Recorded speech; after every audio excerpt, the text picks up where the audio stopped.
El tema de hoy, el tema de esta tarde, de esta serie titulado El Poder del Evangelio Eterno, y el tema de esta tarde se titula El Pacto Eterno. ¿Cómo se titula?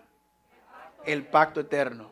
Hay una imagen ahí, no se crean que yo estoy loco y que no puse nada. Hay una imagen ahí, pero por alguna razón no sale. Vamos a orar. Padre Santo, gracias por el privilegio nuevamente de regresar aquí a tu casa, a estudiar tu santa palabra en este santo lugar, en este tu santo día.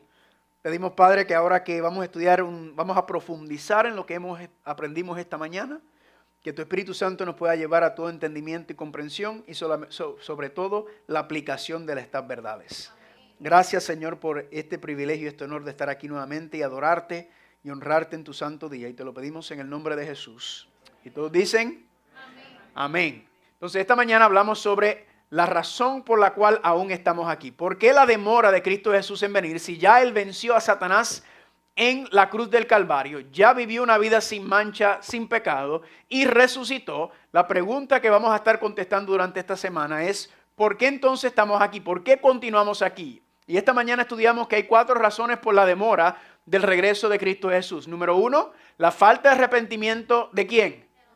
De nosotros, porque recuerden que el mundo no se puede arrepentir, y vamos a hablar de eso hoy, sino que el Señor nos utiliza a nosotros para llevar el mensaje del Evangelio. Número 2, la falta de predicación y testificación del Evangelio entre nosotros. Número 4, que el Espíritu Santo no ha podido terminar la obra de restauración del carácter de Dios entre nosotros. ¿Por qué el Espíritu Santo no ha podido terminar la obra de restaurar el carácter? Porque nosotros no le permitimos terminar la obra, ¿verdad? Decimos que queremos victoria, decimos que queremos vivir vidas poderosas y consagradas, pero seguimos alimentando la carne y viviendo conforme a los deseos de la carne, y pues ahí está Dios esperando por nosotros. Y número 4 es nuestra falta de fe en las promesas de Dios. Nuestra falta de fe en las promesas de Dios. Y vimos en Mateo 24:14, que es para mí el versículo más claro y contundente en cuanto a esta temática. Y será predicado el evangelio del reino en todo el mundo, ¿cómo? Por testimonio. ¿A quiénes? Y entonces, ¿qué cosa? Entonces vendrá el fin. Entonces, si el fin no ha llegado, ¿por qué el fin no ha llegado? Porque aún no hemos dado fiel predicación y testimonio. ¿Verdad que sí? Y recuerden la predicación que es nuestro testimonio. Entonces, la tesis que le compartí esta mañana, que es una tesis bastante agresiva, pero es la única manera de entender esto, es que la razón principal por la que hemos sido inefectivos y negligentes en predicar y testificar del Evangelio es porque, ¿qué cosa? Porque no conocemos o entendemos lo que es el Evangelio. No entendemos y comprendemos la plenitud, la profundidad de lo que es el Evangelio. Lo conocemos, ¿verdad? Pero de manera muy superficial o incluso de manera distorsionada, equivocada. Pregunta, ¿por ahí se enseña un evangelio falso, distorsionado y equivocado? Ciertamente, pero por eso vamos entonces a resolver este problema. Recuerden, no creo que sea la falta de sinceridad de parte de los cristianos. Creo que simplemente no nos han educado y no nos han enseñado el evangelio de manera correcta. ¿Amén?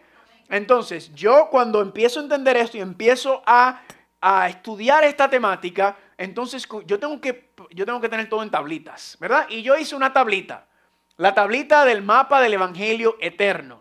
Otra vez la rayita esa como que se va para arriba, no sé por qué, pero anyway.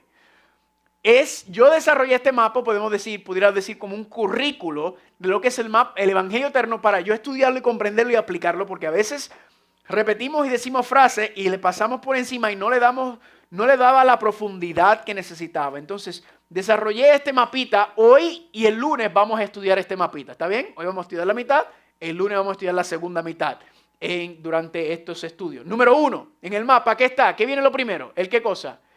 ¿El evangelio eterno o qué? ¿O las buenas nuevas? ¿El evangelio o las buenas nuevas? Sí, esta mañana estudiamos.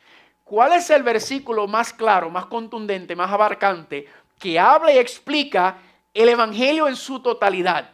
El evangelio en donde se entiende en su concepto pleno y completo, porque le preguntas a 10 cristianos qué es el evangelio y te van a dar 10 contestaciones diferentes. Algunos se van a parecer, pero tenemos que tener un lugar donde podemos ir y encontrar esa definición de manera clara, concisa y precisa. ¿Dónde es? A ver si recuerdan. Romanos capítulo 1, versículos 16 y 17. ¿Y qué dice? No me avergüenzo del evangelio de quién. Porque ¿qué es el evangelio? ¿Es el qué? Muy bien. ¿El evangelio qué es? El ¡pum! ¿verdad? El poder, la dinamita de Dios. ¿Para qué? Para salvar a todo aquel que ¿qué? A todo aquel que cree. Entonces, ¿cuál es el evangelio? Es que Dios tiene ¿qué? El poder de Dios para salvarnos. ¿De qué cosa? ¿De qué nos quiere salvar de Dios? Del pecado. ¿Cuál es o dónde reside? Siempre me gusta empezar con un cuisecito y repasar. ¿Cuál es o dónde reside o dónde está contenido este poder? ¿En dónde está este poder de Dios del evangelio? Que es el que explota para salvar al ser humano, que es el que y cambia y transforma todo lo que está alrededor. ¿En dónde se encuentra? ¿En qué? En la justicia de Dios. Amén. Porque en el evangelio, ahora Pablo en su paralelismo hebreo explicando el mismo concepto desde otro ángulo, porque el evangelio de Cristo, ¿qué cosa es? Es la justicia de Dios como revelada o manifestada como de fe y en fe, autor y consumador de la fe. Ahora le hago una pregunta. ¿En dónde se encuentra la justicia de Dios, el poder de Dios manifestado de manera más completa, más perfecta y más hermosa? En la vida de Cristo Jesús? Amén. Su encarnación, su vida, su muerte, su resurrección, su ascensión, su intercesión, en todo. Amén. Todo el aspecto de la vida es donde el evangelio, donde ese poder, donde la justicia de Dios es revelada y manifestada. ¿De cómo? De fe y en fe. Y vamos a estudiar cada aspecto de eso, en cuanto a eso. Y todos muestran, todo aspecto de la vida de Cristo Jesús da un vislumbre de la justicia de Dios y de su amor por nosotros. Pero habíamos dicho que no es solamente la manifestación de esa justicia en la vida de Cristo Jesús, sino el evangelio. ¿Qué es? El evangelio es que la justicia de Dios revelada de fe en fe, y como está escrito, ¿qué cosa?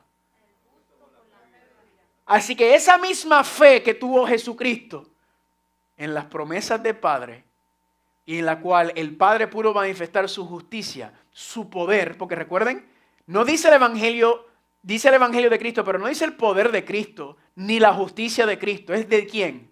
De Dios Padre, manifestado en Él, revelado en Él, pero no solamente era en Cristo, porque Cristo ya había ascendido para este tiempo. Cristo no está en la tierra cuando escribe esto. Esto está escrito en ¿cómo? En tiempo presente. Entonces, esa manifestación, esa revelación de la justicia, del poder de Dios, ¿en dónde Dios lo quiere manifestar? En nosotros. El justo por la fe, ¿cómo? Vivirá. Amén. Así como Jesucristo vivió por fe en las promesas de Dios y siempre permitió que fuera la justicia de Dios, la santidad del Padre que fuera manifestada en Él, así Dios quiere hacer con cada uno de nosotros también. Dios quiere reproducir la vida de Cristo en usted y en mí. Amén. Y la Biblia dice que ¿cuántos siguen a Cristo? Multitudes. Multitudes. ¿Por qué? Sí, había cierta gente que lo que estaban interesados eran en los panes y los peces. Pero la gente iba a Jesucristo, ¿por qué? Porque tenían esperanza. Amén. Y esa luz, le hago una pregunta para mostrarle que no se ha cumplido esto. ¿Cuántos de ustedes ahora mismo, si van a su casa, tienen una fila de gente esperando por usted para llegar a su casa? ¿Nadie? ¿Cuántos de ustedes el teléfono no para de sonar porque la gente siempre lo está llamando porque necesita consejo, porque necesita su ayuda, porque necesitan oración, porque quieren ir a donde usted? Eso no sucede. ¿Por qué? Porque no hemos permitido todavía que Dios haga la obra que quiere, porque Cristo dijo, así como Dios el Padre se manifiesta en mí, así hará con ustedes también. Es difícil cambiar el chip, ¿verdad? Pensar, wow, que lo mismo que hizo Dios Padre con Cristo es lo que quiere hacer conmigo. Es como que no, es difícil entenderlo, pero eso es lo que dice la palabra de Dios y eso es lo que confirma también el Espíritu de Profecía, amén. Esa misma vida de poder, de santidad, esa misma vida de rectitud, esa misma vida de servicio, esa misma vida de amor abnegado por el prójimo, no centralizado en mí, sino en el otro, en Dios. Esa misma vida es la que Dios quiere producir en nosotros. Y habíamos hablado de este versículo en Juan 14, 10 y 12 que dice, el Padre que mora en mí, ¿quién? Él hace las obras. Recuerden, Cristo no hacía las obras, ¿para qué? Para mostrarle al ser humano, para mostrarnos a nosotros que nosotros no es la obra nuestra, es la obra de Dios. Dios promete y Dios cumple. ¿Cuál es nuestra parte? Dejar que Dios haga lo que Él dijo que va a hacer. Y vamos a ver unas historias fascinantes en el lunes y el próximo miércoles de la Biblia, donde personas no dejaron que Dios hizo lo que Él prometió que iba a hacer. Querían hacer la obra de Dios y ¿qué pasó? Fracaso. Y ese es nuestro problema. El problema es que queremos hacer lo que Dios promete y queremos que Dios haga la parte nuestra. Familia, le voy a decir algo. Dios no necesita nuestra ayuda para cumplir sus promesas. Dios necesita nuestro corazón. Amén. Dios no necesita nuestra ayuda. Dios es omnipotente y todopoderoso. Dios lo que necesita es que sometamos y rindamos nuestro corazón para dejar que Él haga lo que Él prometió que iba a hacer. Amén. Y Él dice, y el que cree en mí, ¿qué dice? Las obras que yo hago, Él también las hará. Amén. ¿Cuáles obras? Las obras del Padre, ¿cómo? El Padre morando en Él, que se manifestó en Cristo, entonces se sometió a la voluntad del Padre para que el Padre pudiera obrar por medio del Espíritu Santo. Y Él dice, y si tú crees como yo, si tú tienes la misma fe que yo tengo, Dios va a hacer lo mismo en tu vida también. Dios también se va a manifestar de manera poderosa en tu vida. Como lo hizo en mí, lo va a hacer contigo. Y mayores cosas que estas harán. Ahora, esa frase es como que, ¿qué? Espérate un momento. Porque Cristo resucitó muertos. Cristo sanaba leprosos. Cristo caminó sobre el agua. Cristo hizo una de obras increíbles. ¿Cómo que haremos mayores cosas que estas? Él no está hablando de la calidad de su obra. ¿Escucharon? No está hablando de la calidad, de que íbamos a hacer cosas más grandes que Él, sino está hablando de la cantidad. ¿A qué me refiero? Un solo hombre manifestado, sometido completa y totalmente a la voluntad del Padre. Un solo hombre permitiendo que la justicia y el poder de Dios se manifestara a poder. Le hago una pregunta, ¿cambió o no cambió este mundo? 3 años y medio nada más. Un mundo transformado, donde el mismo calendario está marcado por la vida de Él cuando llegó y después. Un poder, la vida, ningún ser humano sobre esta tierra puede decir que vivió 3 años y medio y tiene el impacto que tuvo Él en la humanidad. Es más, nadie ni 80 ni 100 años tuvo el impacto que tuvo Cristo. 3 años y medio nada más. 3 años y medio que el diablo no soportó tampoco. Dijo, no puedo seguir. Y lo cortó. Le hago una pregunta. ¿Por qué dice que mayores cosas que estas haremos? Porque no está hablando de una sola persona, solamente Cristo. Sino está hablando que en el tiempo final Dios va a tener un grupo, un remanente de gente. Uno, decenas, centenas, miles, millones de personas en todo el mundo con el carácter de Cristo y la mente de Cristo. El impacto va a ser, ese es el cuarto ángel de Apocalipsis 18, la gloria de Dios cubriendo la tierra. ¿Cuál es la gloria de Dios? Su carácter. ¿Y cómo se manifiesta? En su pueblo. Toda la tierra va a ser iluminada con la gloria de Dios. ¿Por qué? Por el testimonio de los hijos y de las hijas de Dios que están ¿cómo? Viviendo la fe de Jesús y tienen la mente de Cristo Jesús. Y ese es el detonante.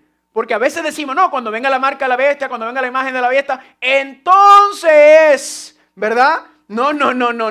La razón por la cual se levanta la imagen de la bestia y la marca de la bestia y el Armagedón y toda la guerra que se va a desatar en contra del pueblo de Dios, la razón es porque Satanás está viendo el carácter de Cristo reproducido en su pueblo.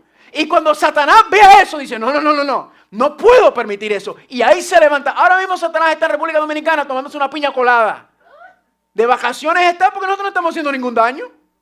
Ningún daño. Ahora ve y dan 15 conciertos de reggaetón allá en el Coliseo y allá no cabe la gente. ¿Y la iglesia cómo?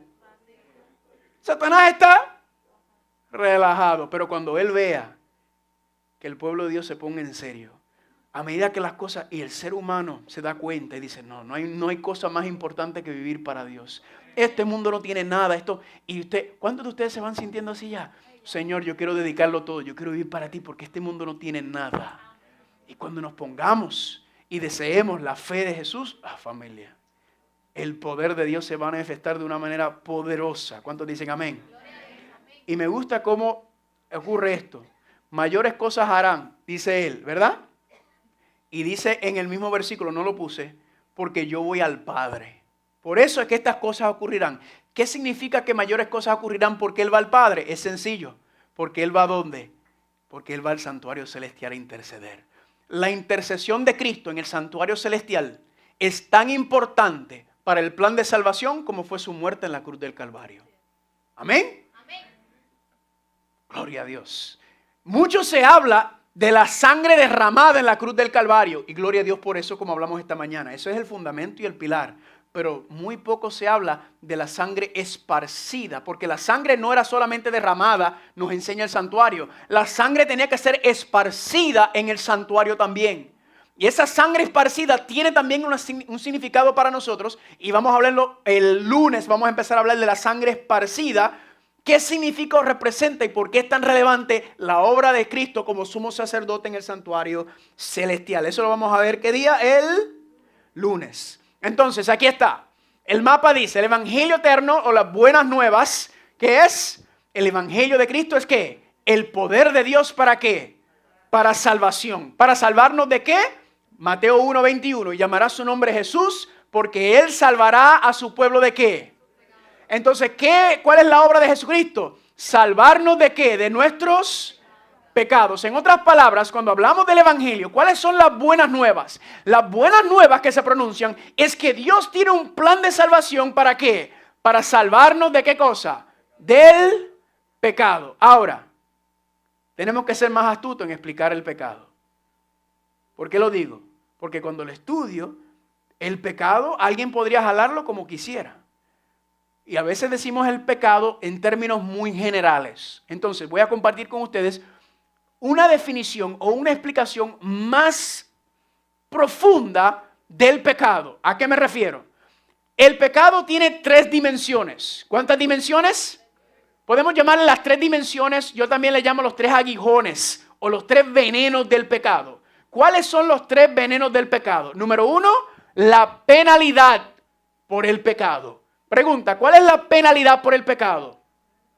La muerte eterna, lo que la Biblia le llama la segunda muerte. Dice en Romanos 6:23, porque la paga del pecado ¿qué es?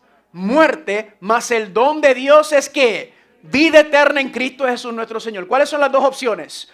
O vida eterna o muerte eterna. Esas son las 2 opciones al final de este camino. Vida eterna o muerte eterna es lo que se ofrece. ¿Están conmigo? Entonces el primer dimensión del pecado es la penalidad por el pecado, que es la muerte eterna. Segunda dimensión del pecado, ¿cuál es? El poder del pecado en nuestra vida. ¿Y dónde reside el poder del pecado? En la culpa, en nuestras tendencias y en nuestros hábitos. ¿Por qué culpa? Porque la culpa nos mata. ¿Verdad? Hay personas que no logran entender y comprender el perdón de Dios porque no se perdonan a sí mismos. ¿Conoce gente así? Que todavía años pasan y todavía no se han perdonado. Hermano y hermana, ¿sabe por qué la mayoría de la gente se suicida? Aparte de que están vacíos, no tienen propósito, no tienen ninguna...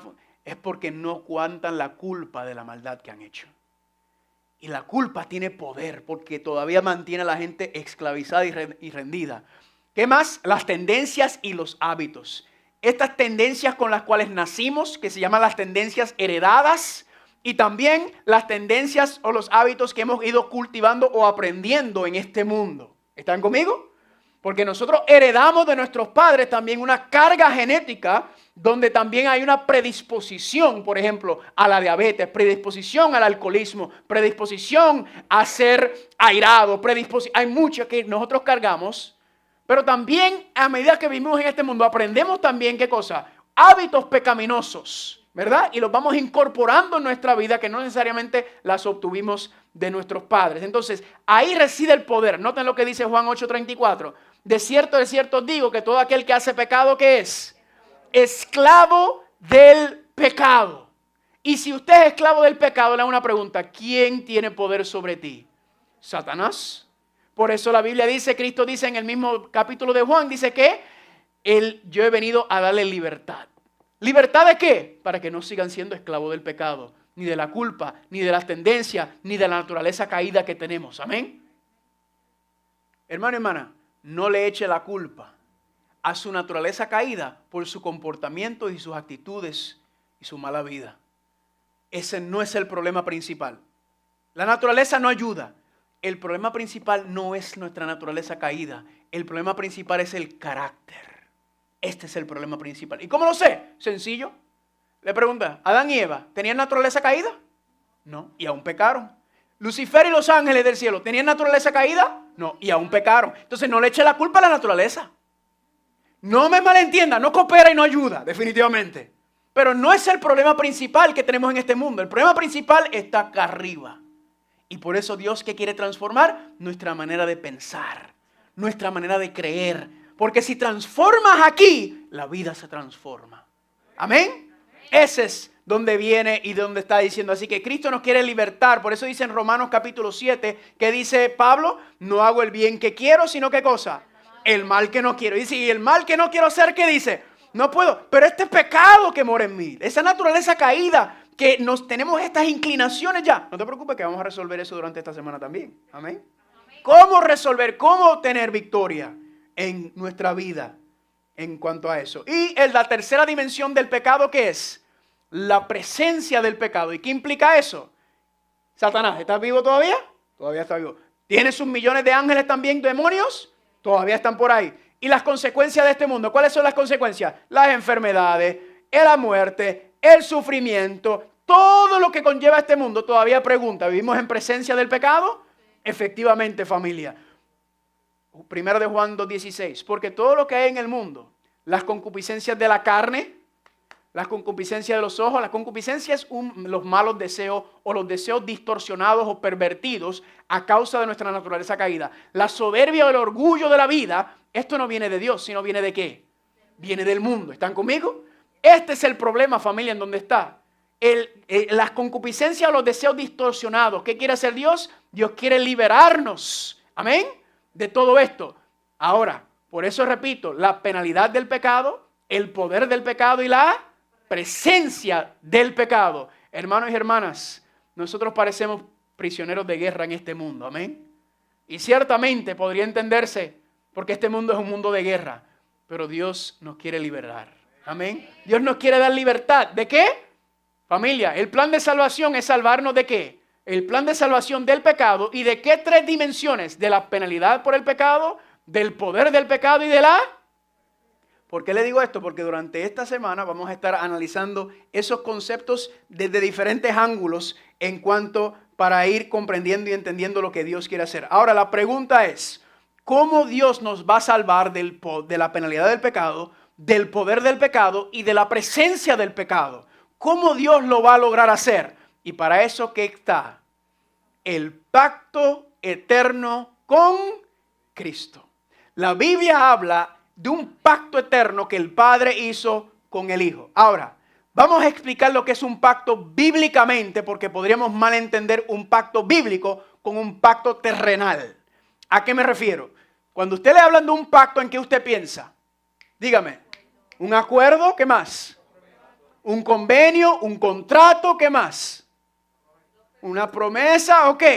Por ejemplo, vamos a suponer, usted viene y usted necesita que le arreglen la nevera, el refrigerador, ¿verdad? Y usted viene y llama a un técnico de refrigeración. Le dice, tengo este problema con este. Entonces, ¿qué hacen? Ustedes entran en un ¿qué? En un acuerdo. Usted le va a dar cierta cantidad de dinero y en cambio de ese dinero que usted le va a otorgar, esa persona le va a otorgar ¿qué cosa? Un servicio, ¿verdad? Es un acuerdo mutuo entre partes iguales.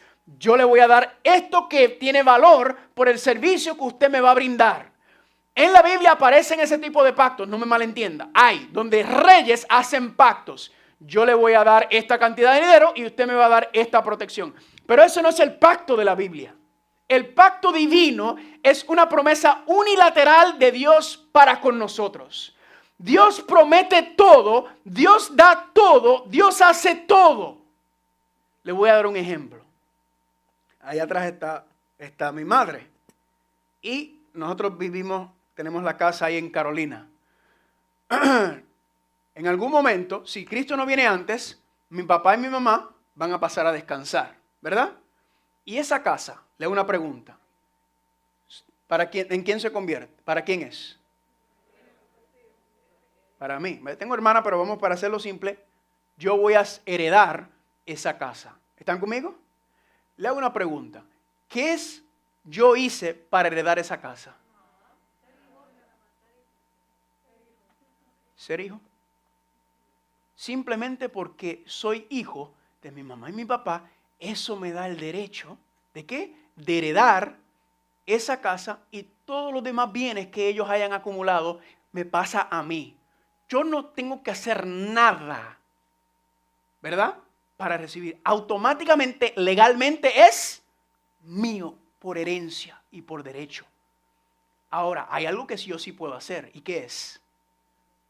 Puedo negarlo y rechazarlo. Y decir, no, yo no lo quiero.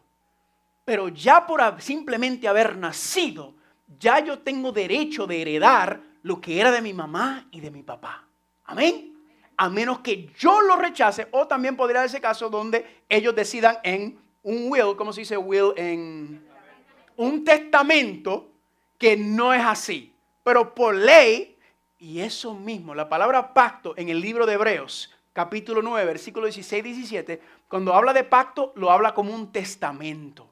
Y dice, cuando muera el testador, entonces se hereda lo que estaba prometido en ese testamento, en ese pacto. ¿Están conmigo? Ese es el pacto bíblico. Dios está prometiendo, Dios está haciendo una promesa unilateral para cumplir sus promesas para con la humanidad. ¿Y cuál es nuestra parte? Usted puede rechazarlo o puede ser agradecido y decirle gracias, Señor. Le voy a mostrar cómo ese es el pacto que Dios hace con la humanidad. Amén. Gálatas 3:17. El pacto antes confirmado por Dios para ¿con quién? Recuerde bien, ¿con quién hace Dios pacto?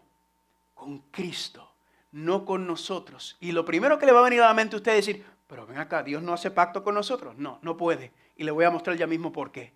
El Padre hace un pacto con Cristo. Ahora, ¿desde cuándo fue el pacto confirmado? Desde antes. Y usted dirá, ¿cómo que desde cuándo ya hubo un testamento, un convenio, un arreglo, una promesa unilateral de Dios para la humanidad? ¿Desde cuándo? Desde antes. Pues vamos a estudiar desde antes de qué. Vamos a empezar con el primer problema, que fue la penalidad por el pecado. ¿Verdad que sí? El primer problema es la penalidad del pecado, que es la muerte eterna. Noten lo que dice 1 de Pedro capítulo 1, 18 al 20. Sabiendo que fuiste ¿qué? Redimidos, rescatados de nuestra mala manera de vivir, ¿por medio de qué? Por la sangre preciosa de Cristo, como un cordero sin mancha y sin contaminación. Y escuche bien lo que dice ahí. ¿Ya destinados de cuándo?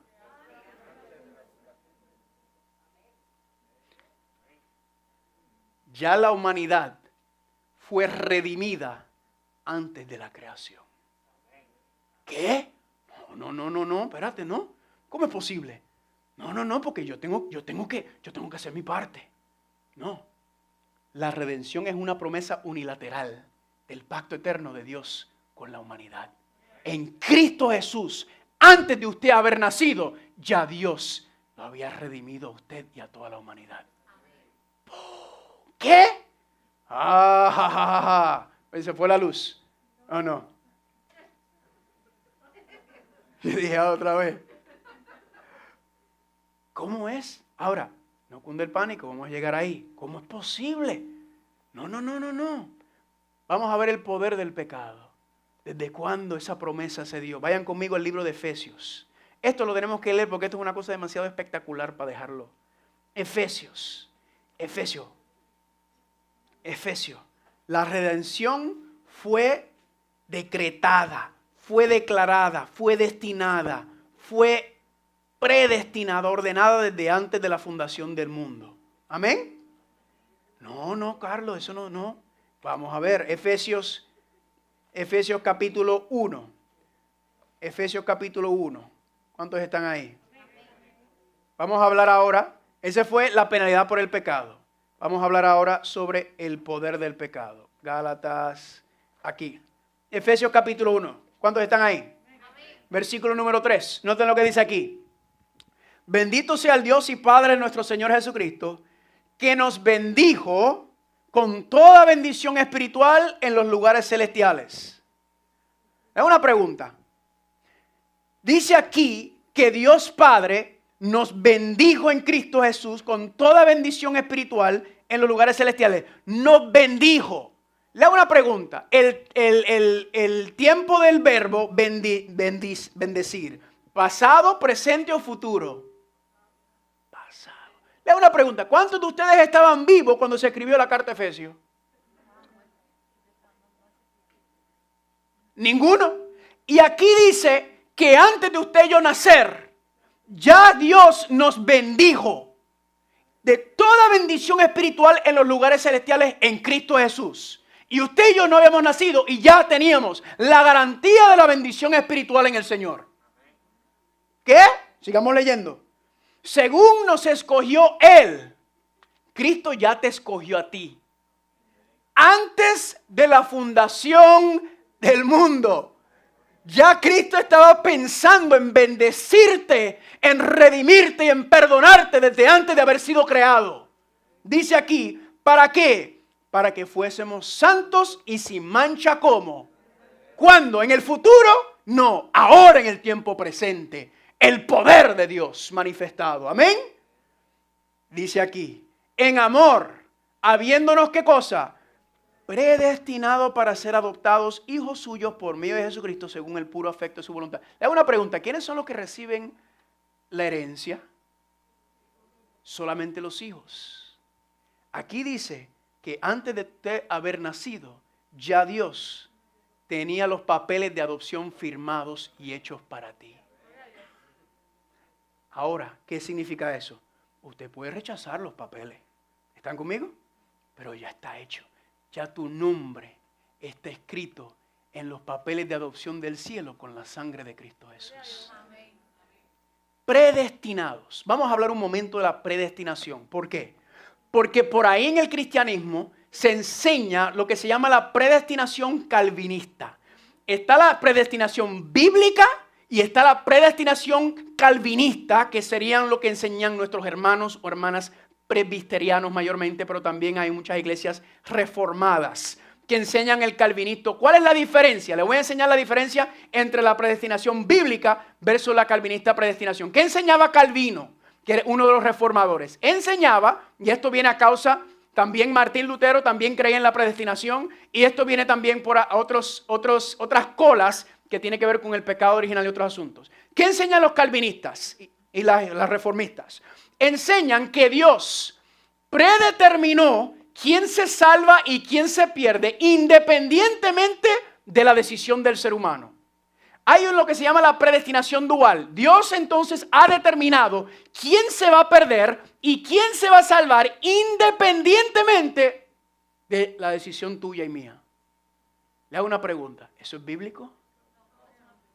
No, eso no es bíblico, eso es demoníaco. Porque Dios arbitrariamente determina quién se salva y quién se pierde. Y usted ni yo tenemos ninguna decisión en cuanto a esto. Esa es la predestinación calvinista de los presbiterianos.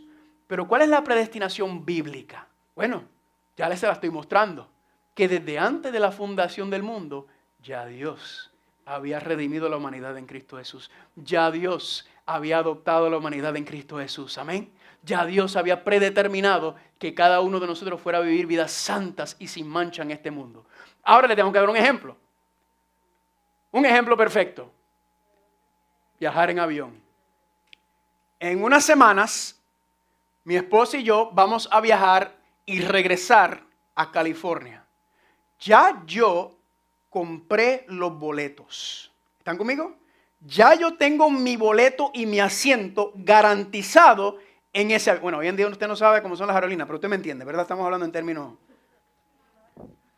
Ya yo tengo compré el boleto y yo tengo la promesa de que ¿qué? De que en ese día mi esposa y yo tenemos 2 asientos reservados de hecho es en United, para regresar ¿a dónde? A California. ¿Están conmigo? Mi esposa y yo estamos predestinados en ese día a regresar a California. Le hago una pregunta. Ese día que el avión sale, en la fecha, el boleto y la promesa, ¿qué tengo que hacer? ¿Quedarme en la sala esperando? No, no te preocupes, el avión nos va a venir a recoger. No, ¿qué yo tengo que hacer? ¿Y mi esposa? Nosotros tenemos que ir, ¿a dónde? Al aeropuerto. y ponerme en posición, ¿para qué? Para que esa promesa se pueda cumplir. ¿Están conmigo? Eso es predestinación bíblica. Cada ser humano que nace en este mundo ya tiene la promesa de su viaje de regreso al reino de los cielos, a la presencia de Dios. Todo ser humano tiene la promesa ya. ¿Están conmigo?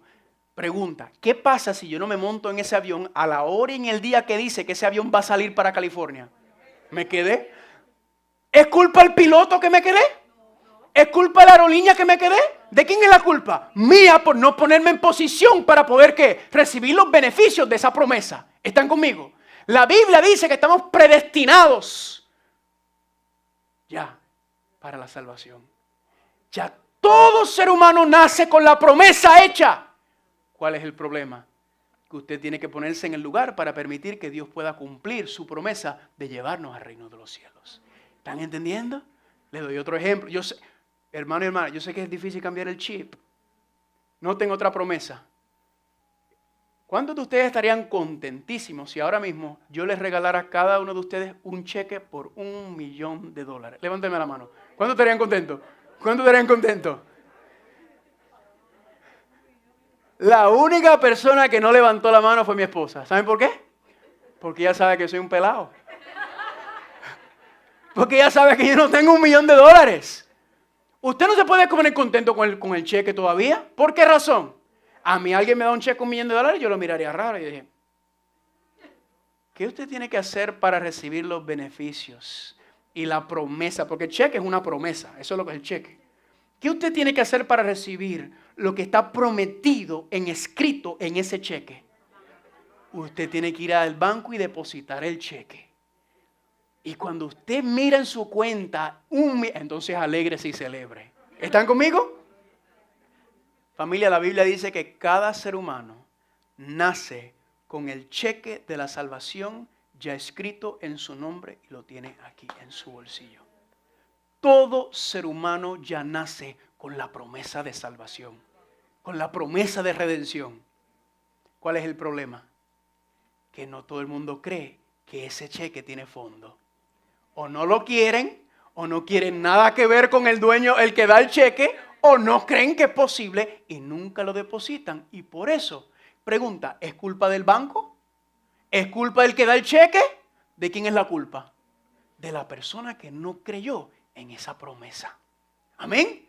Pero ya la promesa está hecha, ya la promesa está ahí. Pero Carlos, yo me tengo que arrepentir para ser aceptado y perdonado por Dios. Cuando yo me arrepiento, Carlos, entonces es que yo soy aceptado por Dios. No, al revés. ¿Cómo? Mira lo que dice aquí, versículo 6, Efesios 1:6.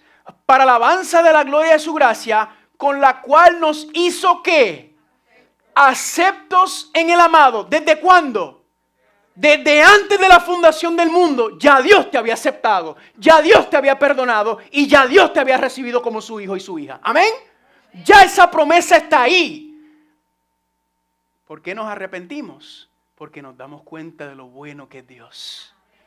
Porque nos damos cuenta de que Dios ha sido tan bueno con nosotros cuando no merecemos nada. Que Dios ya hizo todo eso. Que Dios antes de yo haber nacido ya me aceptó como su hijo y su hija. Que ya me perdonó. Que ya me aceptó. Gracias a ¿qué? A la promesa de Cristo Jesús. ¿Qué nos lleva al arrepentimiento? Ustedes lo deben saber, pero este es uno de los versículos más importantes de la Biblia. Romanos capítulo 2, versículo 4. Por favor, vayan conmigo. ¿Acaso yo me tengo que arrepentir para que entonces Dios diga, bueno, ahora que te arrepientes, ahora te voy a aceptar, ahora te voy a perdonar, ahora te voy a dar todas estas promesas porque te arrepentiste? Perdóname, pero eso es obra humana. Eso es obra humana. Cuando yo me arrepiento, entonces, noten lo que dice Romanos capítulo 2, versículo 4. O menosprecias las riquezas de su benignidad, paciencia y longanimidad, ignorando que su benignidad o su bondad, ¿qué cosa? Amén. Cuando tú ves el amor de Dios, cuando tú ves las promesas de Dios, cuando tú ves la paciencia de Dios, el perdón de Dios, el que ya te aceptó, ya te perdonó, ya te redimió en Cristo Jesús desde antes de haberte creado, ¿qué es lo que hace eso? ¡Qué bueno es Dios! Y eso nos lleva al arrepentimiento, amén. ¿Cómo no arrepentirme ante un Dios tan grande? ¿Cómo no entregarme ante un Dios tan grande que me lo dio cuando yo no merecía nada? Pero Carlos, yo no existía. Ese es el punto. Es un regalo de Dios. Amén. El punto es que Dios ya te lo regaló desde antes de haberte creado. Ya Dios había premeditado y pensado en salvarnos a cada uno de nosotros. Y lo hizo en su Hijo Cristo Jesús. ¿Qué es la cruz del Calvario? La confirmación del pacto. Pero ya cuando Dios dice, se hace. Amén. Cuando Dios habla, se hace. Eso es lo que dice Génesis capítulo 1. Gloria a Dios. Amén. Estamos calentando nada más. Penalidad del pecado, poder del pecado, dice, están predestinados para ser santos.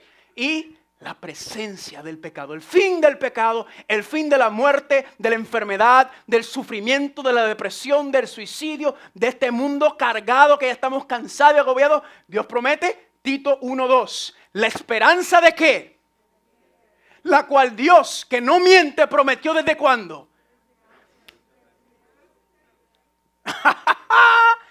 Antes de haber nacido, antes de Dios haber creado a Adán y Eva, ya Dios prometió, le voy a dar la vida eterna al ser humano.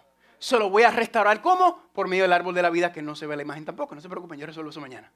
Amén. Familia, ya Dios ha prometido que nos iba a devolver la vida eterna, la cual perdimos en el jardín del Edén. Dios dice, no se preocupen. ¿Qué es el problema? ¿Cuál es el problema? La presencia del pecado.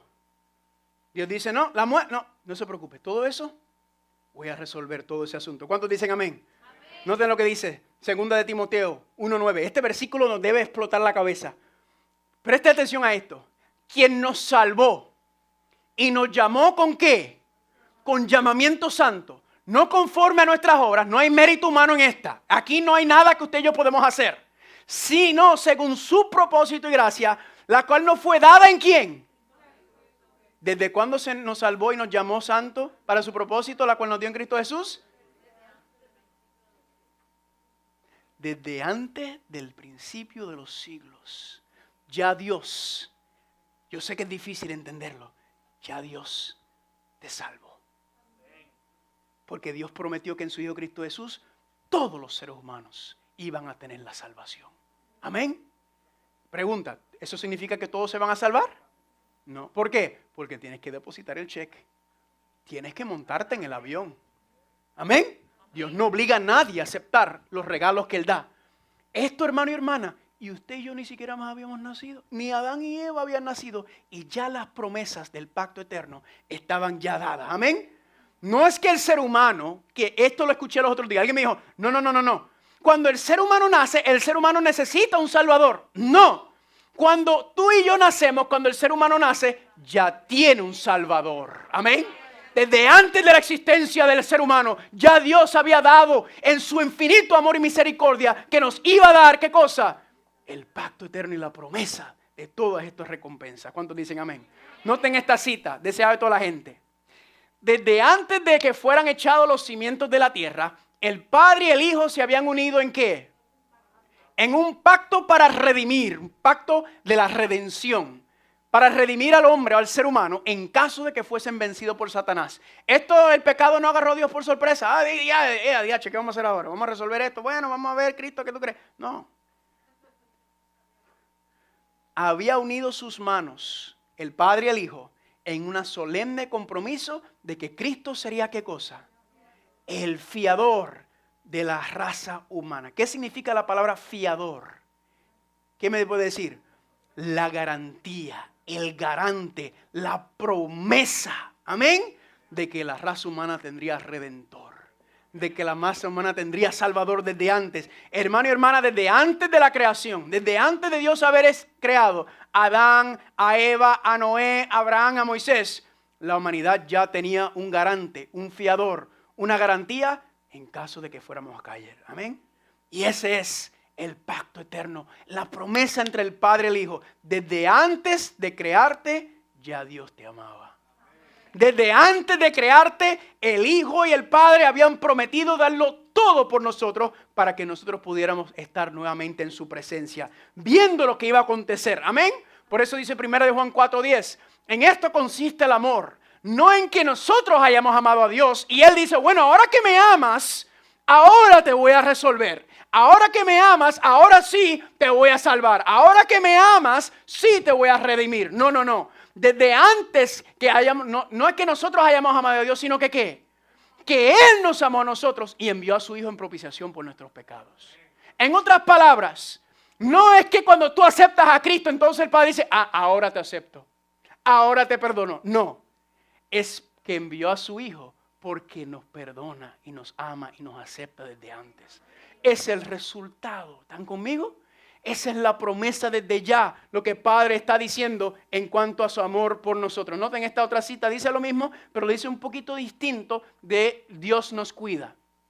La salvación de la raza humana siempre ha sido el objeto de los concilios celestiales. ¿Cómo se le llama aquí? El pacto de misericordia fue hecho ¿desde cuándo? Desde antes de la fundación del mundo. Ha existido desde toda la eternidad y ¿cómo se le llama? Pacto eterno, pacto de misericordia, pacto eterno. ¿Por qué eterno? Porque este pacto se hizo antes de la creación. Sigue diciendo, vamos a ponerle nombres aquí. Pacto de misericordia, pacto de redención, pacto eterno. Y porque usted dirá, ¿y por qué estamos haciendo esa lista? Lo vamos a ver más adelante porque esa lista se va a alargar y alargar y alargar y alargar de todos los nombres que en la Biblia que usa y se termina como el pacto. Sigue diciendo. El pacto de la misericordia fue hecho antes de la fundación del mundo y ha existido desde toda la eternidad y se le llama el pacto eterno. Tan cierto como que nunca hubo un momento en que Dios no existiese, así de seguro nunca hubo un momento en que manifestar su gracia a la humanidad no fuese ¿qué cosa? La delicia de la mente de Dios. Dios estaba gozando antes de habernos creado sabiendo que ya en Cristo Jesús iba a haber una raza redimida y salvada. Y Dios con el dolor, porque hermanos, si alguien ha sufrido, si usted y yo hemos sufrido en este mundo, nadie ha sufrido como ha sufrido Dios. Nadie ha sufrido como ha sufrido Dios. De eso vamos a hablar un poco más adelante. Amén. El pacto se hizo, hermano y hermana, desde antes de la creación para que, ¿qué? Para que usted supiere que usted y yo no tenemos ninguna obra en esto. Esto es pura obra de Dios. Esto es puro plan de Dios. Dios es que ideó todo. Y usted dice, pero es que yo no soy digno. Es que yo soy un pecador. Yo soy un asesino. Yo soy una prostituta. Yo soy un chismoso. Yo soy un ladrón. Yo no merezco eso. Exactamente ese es el punto. Si lo merecieras, no fuera por gracia. La gracia es el regalo de Dios inmerecido hacia nosotros cuando nosotros no dimos nada. Y la muestra de esto es que todo esto ya fue prometido desde antes de habernos creado. Amén. No importa lo que eras o eres, porque ya Dios sabía lo peor de ti antes de haber creado. ¿Qué? Esto a mí me deja atónito. Dios sabía lo terrible y lo perverso que íbamos a hacer cada uno de nosotros. Y aún así, hermanos y hermanas, sabiendo eso, te creó y te amó sabiendo lo que llegarías a hacer. ¿Pero por qué lo hace? Porque Él quería mostrarte lo que Él quiere hacer contigo. Que este no es el plan que Dios tiene para nosotros. Amén. Y un ejemplo perfecto es Judas. Cristo sabía que Judas lo iba a traicionar. Sí. Y aún así, ¿qué cosa hizo? Aún así lo escogió y aún así estuvo con él 3 años y medio. ¿Saben por qué? Porque en el día del juicio de Judas, Judas no va a tener ninguna excusa. ¿Qué va a decir Judas? ¿Qué no hizo Cristo por él? Hasta el último momento Cristo le mostró su misericordia y su amor y su paciencia con él hasta el final, mostrando claramente que el que rechazó no fue Cristo a Judas, fue Judas rechazó a Cristo. Por eso dice en Filipenses capítulo 3 que toda rodilla doblará y confesará que Cristo es el Señor. Que Dios hizo todo lo humanamente y divinamente posible para salvar cada ser humano y que todo ser humano que se pierde no se pierde por el rechazo de Dios, se pierde porque rechazó a Dios. Porque ya vimos en la Biblia que Dios desde antemano ya predestinó a cada ser humano para redención, para gloria y para vida eterna. Amén. Gloria a Dios o no, gloria a Dios. ¿Cuál es nuestra parte con estas promesas? Usted lo puede rechazar, ignorar si usted quiere. O usted puede decirle, Señor, que este es regalo para mí. Sí, ese es tuyo. Yo te lo prometí desde antes de haberte creado porque te amo. Y usted decir, gracias Señor, yo acepto. Gracias Señor, y quiero vivir para esas promesas. Porque eres un Dios tan grande y tan bueno y tan maravilloso que yo quiero que el mundo te conozca y sepan que ellos también tienen las mismas promesas que yo.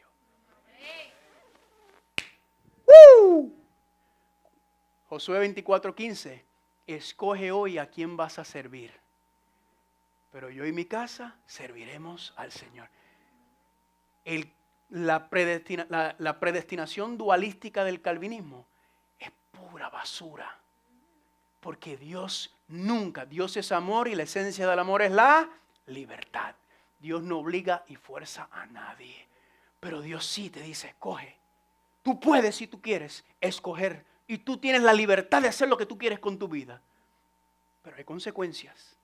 O puedes escoger y darme la oportunidad de mostrarte quién yo soy y todo lo que yo quiero hacer contigo. Amén. ¿Quieren ver más versículos que claramente destruyen la predestinación calvinista? Miren, Timoteo capítulo 2, versículos 3 y 4. Dios nuestro Salvador, el que cualquiera que ¿qué? ¿Cuántos? Todos los seres humanos sean salvos y vengan ¿qué cosa? Al conocimiento de la verdad. ¿Cuántos quiere Dios salvar? A todos. ¿Cuál es el problema? Que no todos se dejan salvar. Pero Dios ha puesto ya la promesa y Dios ha hecho todo lo posible para salvar a cada ser humano. Noten Timoteo 4, 1 Timoteo 4:10. Confiamos en el Dios viviente, el cual ¿qué? Es el salvador de ¿quiénes? De todos los seres humanos, mayormente de los que ¿qué? ¿Por qué mayormente de los que creen? Porque son los que lo aceptaron y reciben las bendiciones de Él. Amén. Pero Dios quiere salvar y ha dispuesto a salvar a todo ser humano. Tito 2:11, porque la gracia de Dios que trae salvación se ha manifestado ¿a quién? ¿A cuántos? A todos los hombres. ¿Cuántos dicen amén? Por eso, familia, cuando la gente, no le han preguntado a la gente, pero ¿y qué pasa con esa gente que nunca escuchó el nombre de Cristo Jesús?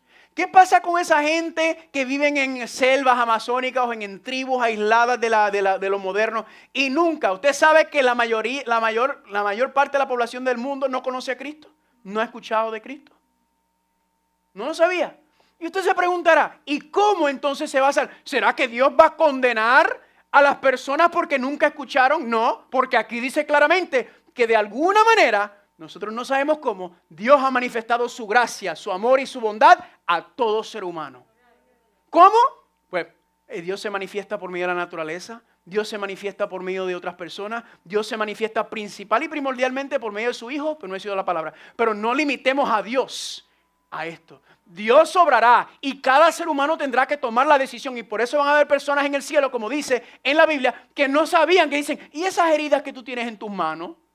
Que no conocieron, ¿pero qué? Pero la gracia de Dios se manifestó a ellos y de alguna manera entendieron que hay una deidad y que esa deidad los ama y le entregan su vida a esa deidad. Esas personas entonces serán salvas. ¿Quiénes son? Yo no sé. Ese no es nuestro trabajo saber, solo saber que Dios es bueno y justo y Dios no va a condenar a nadie sin que la persona tenga la oportunidad a responder ante su gracia y ante su amor. Amén.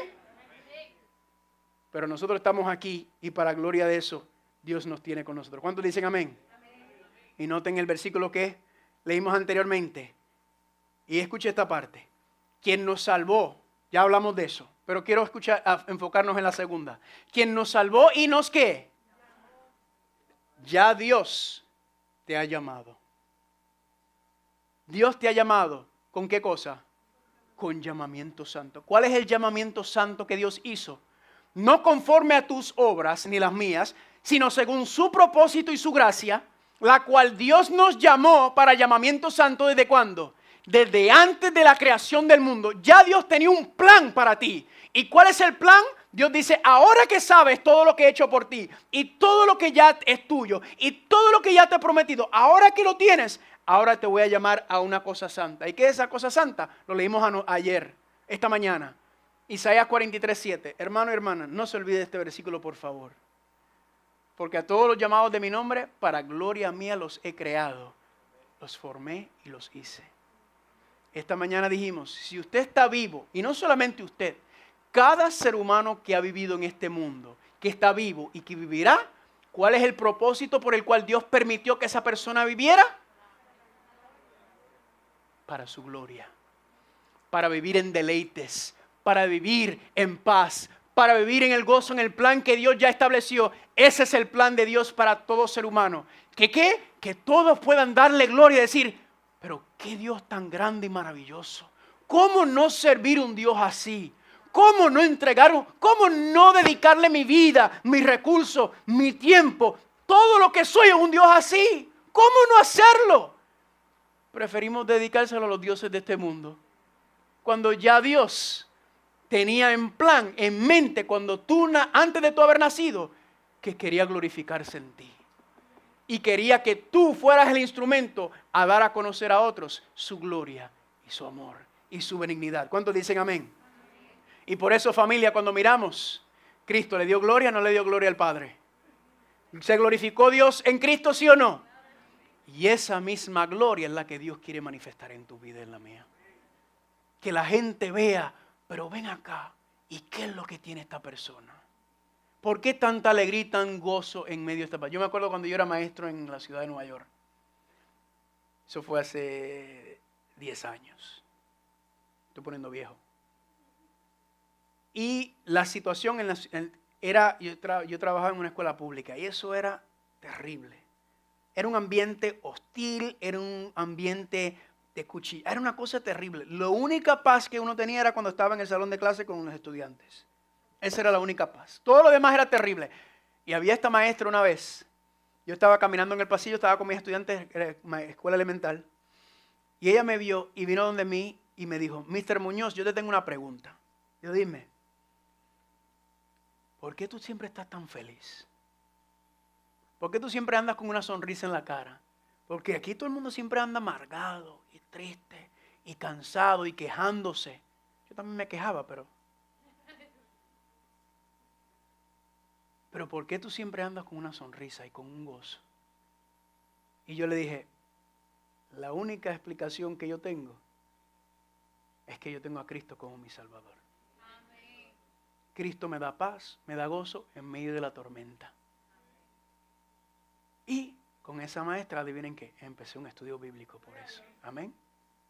Eso es lo que Dios quiere, que la misma gloria de Cristo, de la justicia de Dios manifestado en Cristo, que atraía multitudes, eso es lo que Dios quiere hacer contigo, con tus vecinos, con tus compañeros de trabajo, con tus compañeros de escuela, con tu familia.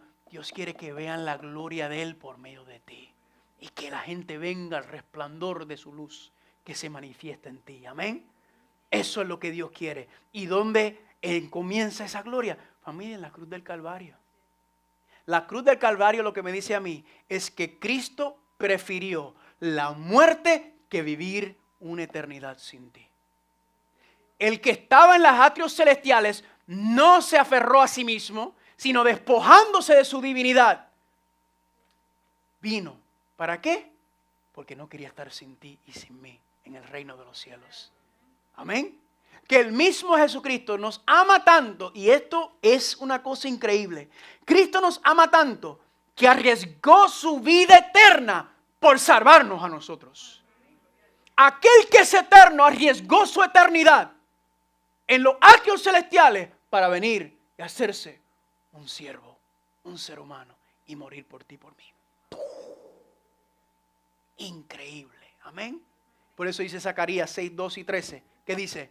He aquí el varón, hablando de Cristo, cuyo nombre es el renuevo, el cual brotará de sus raíces. Él edificará el templo del Señor. De eso vamos a hablar más adelante. ¿Cómo es que él edifica el templo? No está hablando de un templo literal. ¿De qué está hablando? Donde se manifiesta la Shekinah, la gloria de Dios. Y él llevará gloria y se sentará y dominará en su trono. Y habrá sacerdote a su lado. ¿Y consejo de qué? Consejo de paz habrá entre ambos. ¿Cómo que ambos? Entre el Padre y el Hijo. Ahora yo sé lo que usted está preguntando. ¿Pero ¿y el Espíritu Santo dónde está? Tranquilo. Venga el lunes. Porque le voy a mostrar que el Espíritu Santo es una de las promesas del pacto. Amén. Para poder cumplir las promesas del pacto. Sigue diciendo. Isaías 54:10, porque los montes se moverán y los collados temblarán, pero no se apartará de ti mi misericordia. Amén. Ni el pacto de mi paz será quebrantado, dijo el Señor, el que tiene misericordia de ti. Escúcheme bien, hermano y hermana. Nosotros no podemos romper el pacto de Dios. ¿Por qué? Porque el pacto no es entre Dios y nosotros. El pacto es entre el Padre y el Hijo. Amén. Y ese pacto ya está confirmado que no será roto jamás. Ratificado y confirmado en la cruz del Calvario. Esas promesas están ahí. ¿Y están en qué? En Cristo Jesús. Aquí tenemos dos nombres más. Pacto de misericordia, pacto de redención, consejo y pacto de paz. Y usted dirá, oh, eso está interesante. Vamos a ver la lista que se va a ir alargando y van a ver por qué. Cuando lleguemos al miércoles vamos a ver por qué. Aquí entonces está el evangelio eterno, las buenas nuevas. ¿Cuáles son? Que Dios tiene un plan de salvación para salvarnos ¿de qué? Del pecado, de la penalidad del pecado, del poder del pecado y de la presencia del pecado. ¿Y cómo Dios nos va a salvar? ¿Cuáles son las buenas nuevas? Porque Dios ha hecho un pacto eterno con su Hijo Cristo Jesús desde antes de habernos creado. Ahora, aquí viene la pregunta para ir terminando. Pero ¿y por qué Dios nos hace un pacto conmigo? Yo quiero que Dios haga el pacto conmigo. Y vamos a hablar de algunos versículos de la Biblia que parecen indicar que Dios hace un pacto con nosotros, pero vamos a ver que no. En el hebreo lo que está diciendo es que Dios no nos hace pacto con nosotros.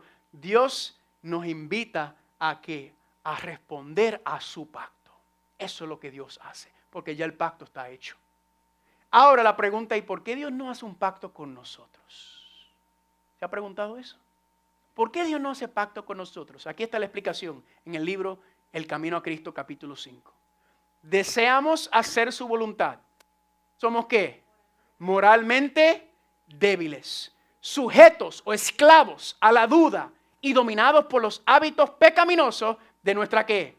De nuestra mala vida. Nuestras promesas y resoluciones son ¿qué? Tan frágiles como tela de araña. Y Dios sabe ya que usted y yo somos incapaces de cumplir nuestras promesas. Señor, te prometo que esta vez sí, Señor. Esta vez sí, Señor, no voy a volver a hacer esto. Esta vez sí, Señor, no voy a volver a hacer lo otro. Dios sabe que usted y yo no podemos cumplir las promesas. Y estamos prometiendo mal. ¿Cómo lo vamos a resolver? Ven el lunes. Nos damos cuenta de que nosotros no podemos ni gobernar nuestros pensamientos, impulsos y efectos. ¿Cuántos de ustedes reconocen eso? ¿Cuántas veces usted está orando al Señor y le viene el pensamiento más perverso? ¡Ay, Señor, perdóname! Todo ese bagaje del mundo que uno anda arrastrando, de la nada le viene a la mente en el momento que usted está ahí con la Biblia. Y no se preocupe, a mí también me pasa. Dios sabe ya eso. ¿Están conmigo, familia? Dios lo entiende y Dios conoce nuestras luchas. Por eso es que hace un pacto ¿con quién? Con Cristo y no con nosotros. ¿Por qué Dios no hace un pacto con nosotros? Miren cómo lo dice aquí. Isaías 42, 1 y 6. He aquí mi siervo, hablando de Cristo, en quien mi alma tiene contentamiento. ¿Y qué más dice? He puesto sobre él ¿a quién? Mi espíritu. ¿Y por qué Dios dice? Él traerá justicia a las naciones. Yo el Señor te he llamado en justicia. Te sostendré por la mano y te guardaré y te pondré ¿por qué? ¿Por qué el Padre hace un pacto con el Hijo? Porque el Padre sabía que el Hijo iba a dejar que el Padre siempre lo sostuviera.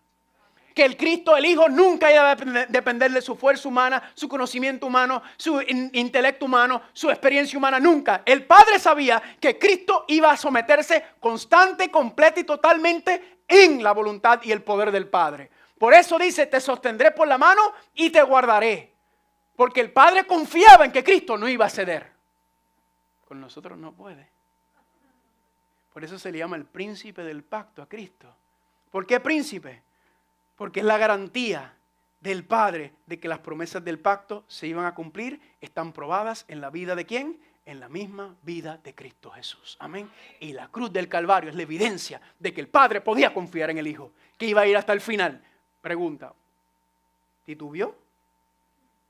¿Hubo duda?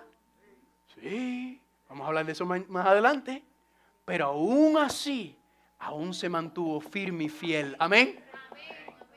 Cristo entiende y comprende. No tenemos sumo sacerdote que no pueda compadecerse de nuestras debilidades, sino que uno que fue tentado en ¿cómo? En todo según nuestra semejanza, pero sin pecado. ¿Cuántos dicen amén? Ay, ay, ay. Se me acabó el tiempo ya, ahora es que me estoy emocionando. ¿Cuántos dicen amén? Esa es la vida de Cristo, familia. Una vida sometida total, plena y completamente a la voluntad del Padre. ¿Y qué dice Cristo? Si ustedes tienen la misma fe que yo tengo,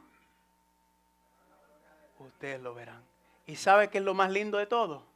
Que ni siquiera dice, no se preocupen, que yo les voy a dar mi fe. Por eso dice Apocalipsis 14:12, y aquí la paciencia de los santos, los que guardan los mandamientos de Dios y... Porque nuestra fe nunca va a bastar. Hasta en eso Cristo nos otorga e imparte su fe misma. Para que nadie diga esto es obra humana. Todo va a ser la gloria para Dios en toda la eternidad. Nunca de nosotros. ¿Cuántos dicen amén por eso? ¿Lindo o no es lindo esto, familia? Esto es precioso y esto es hermoso, familia. Y ahí concluimos por el día de hoy. Con la mitad del mapita, todavía falta la mitad. No, la segunda mitad está candela también. Así que no se lo pierdan. ¿Cuándo? El lunes. Amén. Pero ahí está, familia.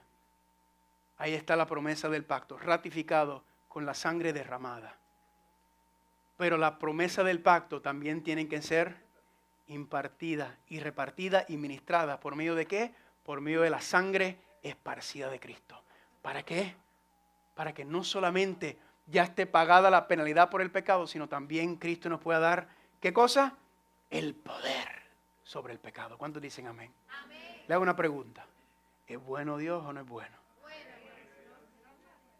¿Hay algo que nosotros podamos hacer en este asunto, hermano y hermana? Todo ya fue hecho por nosotros. Todo está dado.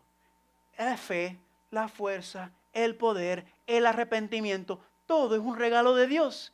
¿Qué es lo único que necesita Dios? Dios no necesita tu ayuda ni la mía. Dios necesita ¿qué cosa? ¿Cuánto quieren decirle, Señor, estoy cansado yo de estar luchando? Yo quiero aprender a vivir la fe de Jesús. ¿Cuánto quieren? Pónganse en pie. Los que quieren decir, yo quiero aprender a vivir la fe de Jesús. Eso es lo que vamos a estar haciendo durante esta semana. ¿Cómo se puede vivir la fe de Jesús? Porque eso es lo que dice la Biblia. Si no es la fe de Jesús, será imposible sostenernos en esos días. ¿Cuántos dicen amén por eso? Amén. Déjame darle aquí. Ahí está la segunda mitad de la tabla, pero no se la voy a mostrar porque entonces más adelante no me vienen el lunes. Amén. Ahí está otra vez, mírala otra vez, ¿dónde está? Ay, ya no se la voy a enseñar más. El lunes a las 7:30, ¿qué cosa? Las promesas del pacto eterno. Apenas solamente le di una introducción a las promesas. Vamos a entrar más de lleno y le voy a dejar con la boca abierta en cuanto a eso. Pero nunca olviden la promesa que Dios tiene. Y este versículo, por favor. Isaías 43:7. ¿Cómo dice? A todos los llamados de mi nombre, para gloria mía los he creado, los formé. ¿Por qué tú estás vivo y escuchando? Porque Dios quiere glorificarse en ti. Igual los que están viendo en la televisión, los que están escuchando en la radio, Dios quiere manifestar su gloria en la vida de cada uno de nosotros. La misma gloria que manifestó en la vida de Cristo es la misma gloria que quiere manifestar en nosotros. Amén. Les comenté que los que quieren las notas, que quieren los PowerPoint y toda esta información, escríbeme un correo electrónico, me lo puede dar y yo le enviaré todas esas cosas. ¿Cuántos dicen amén? ¿Cuántos dicen Dios es bueno? Dios merece toda la gloria y toda la honra. Amén.